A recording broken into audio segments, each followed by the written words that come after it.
ಕ್ರಿಯೆಗಳು ಪ್ರಾರಂಭ ಆಗಬೇಕಪ್ಪ ಅಂದರೆ ಪ್ರಪ್ರಥಮವಾಗಿ ಅಲ್ಲಿನ ಅಭ್ಯರ್ಥಿಗಳನ್ನ ಆಯ್ಕೆ ಮಾಡ್ತಕ್ಕಂಥ ಕೆಲಸ ಆಗಬೇಕಲ್ಲ.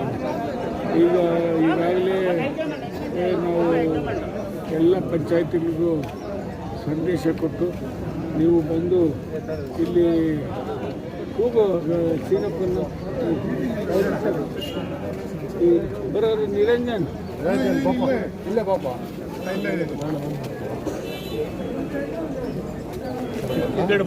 ಅಭ್ಯರ್ಥಿಗಳನ್ನ ಆಯ್ಕೆ ಮಾಡ್ತಕ್ಕಂಥ ಕೆಲಸ ಮಾಡ್ತಾ ಇದ್ದೀವಿ ನಾವು.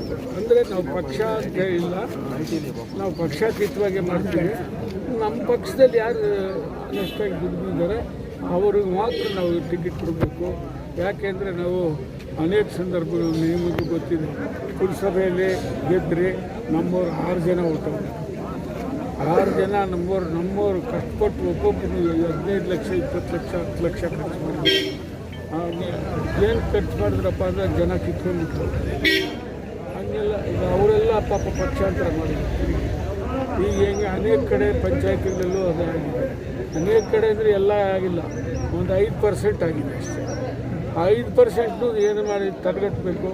ಅಲ್ಲಿ ಒಳ್ಳೆ ಉತ್ತಮರನ್ನ, ಒಳ್ಳೆ ಬಲಿಷ್ಠರನ್ನ, ಅಂದರೆ ಜನಸೇವೆ ಮಾಡ್ತಕ್ಕಂಥ ಬಲಿಷ್ಠರನ್ನ ಅವ್ರನ್ನ ನಾವು ಆಯ್ಕೆ ಮಾಡ್ಕೊಳ್ಬೇಕು. ಆ ದೃಷ್ಟಿಯಿಂದ ಎಲ್ಲೆಲ್ಲಿ ತಕರಾರಿದೆ, ನಮ್ಮಲ್ಲಿ ಗೊಂದಲ ಇದೆ, ಅವ್ರನ್ನ ನಾವು ಪ್ರತ್ಯೇಕವಾಗಿ ಮಾತಾಡಿ ನಾಳೆಯಿಂದ ಪ್ರತ್ಯೇಕವಾಗಿ ಕರೆದು ಮಾತಾಡಿ ನಾಳೆಯಿಂದ ಆಯಾ ಪಂಚಾಯತಿಗಳೆಲ್ಲೆಲ್ಲಿ ಚುನಾವಣೆಗೆ ಸಿದ್ಧವಾಗಿವೆ ಅವಕ್ಕೆ ನಾವು ಕ್ಲಿಯರ್ ಮಾಡಿ ಲಿಸ್ಟ್ ಕ್ಲಿಯರ್ ಮಾಡಿ ಅವರಲ್ಲಿ ನಮ್ಮಲ್ಲಿರೋ ಭಿನ್ನಾಭಿಪ್ರಾಯಗಳನ್ನ ಸಮಾಧಾನ ಮಾಡಿ ಸಾಧ್ಯವಾದಷ್ಟು ನಾವು ಭೂಮಿವರೆಗೂ ತಲೆ ಬಗ್ಗಿಸ್ಬೋದು, ಆಮೇಲೆ ಬಗ್ಸೋಕ್ಕಾಗಲ್ಲ.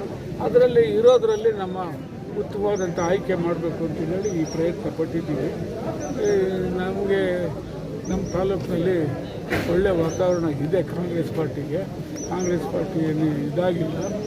ಆದರೆ ನಾವು ಕೆಲಸ ಮಾಡೋಕ್ಕೆ ನನಗೆ ಆರೋಗ್ಯ ಕೆಟ್ಟಿದ್ರೂ ನನಗೆ ಈ ಕೆಲಸ ಮಾಡಬೇಕನ್ನೋ ಆಸೆ ಇದೆ, ಮಾಡ್ತಾಯಿದ್ದೀನಿ. ಅದನ್ನು ಅಷ್ಟೇ ಬಿಟ್ಟರೆ ಬೇರೆ ಇನ್ನೇನು ಇದೇನಿಲ್ಲ. ಇದೆಲ್ಲ ಆದಮೇಲೆ ಚುನಾವಣೆ ಪ್ರಾರಂಭ ಆಗ್ತದೆ, ಆಗ ಮತ್ತೆ ಭೇಟಿ ಮಾಡೋಣ.